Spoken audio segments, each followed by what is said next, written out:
A body of 10 kg falls down from 10 meter height and comes to the rest after entering 1 meter into the sand. The average resisting force of the sand to the body is. We know that potential energy हमारे पास होगी mgh। तो mgh की value हमने रख दी 980 joule आ गया। d equals to h plus D दिया गया है, तो 1 मीटर की दूरी से 10 + 1 11 हो जाएगा। तो फोर्स फॉर रेजिस्टिंग आ जाएगा हमारे पास यहाँ से हमारे पास 10 × 9.8 × 10 आ जाएगा, क्योंकि पहले हमारे पास m की वैल्यू 10 थी, m की वैल्यू 10 है, d की वैल्यू 11 है और g की वैल्यू 9.8 है। सॉल्व करेंगे 110 kg वॉट और kg वॉट को न्यूटन में बदलना है। 1 kg वॉट हमारे पास क्या होता है 9.8 न्यूटन। तो यहाँ से 9.8 न्यूटन के हिसाब से हमारे पास 10 × 11 110 kg वॉट यहाँ से वैल्यू बन गई।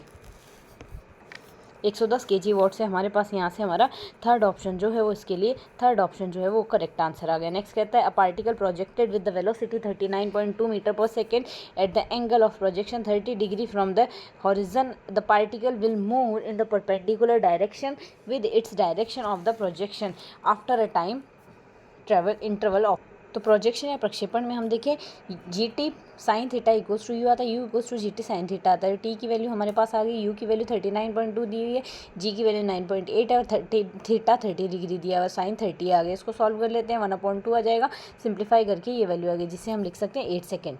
यहाँ से इसका आंसर बनेगा 8 सेकेंड। नेक्स्ट क्वेश्चन कहते हैं the optimal solution of the linear programming problem maximum z दिया 2x1 + x2 subject to -x1 + x2 less than equals to 1 - 5x1 + x2 less than equals to 2 और x1 x2 greater than equals to 0। तो यहाँ से अगर हम इसको solve करें, यहाँ से हमारे पास डायग्राम बनेगा।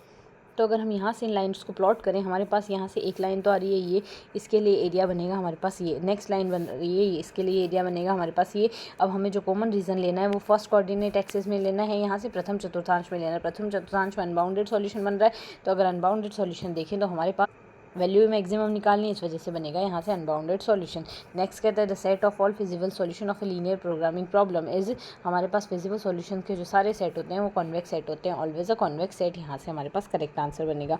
नेक्स्ट है let the linear programming problem as the maximising problem हमें ये दी हुई है। तो basic feasible solution after first iteration of simplex table. Simplex table की फर्स्ट इटरेशन के बाद हमारे पास कौन सा सॉल्यूशन क्या वैल्यू बनेगी।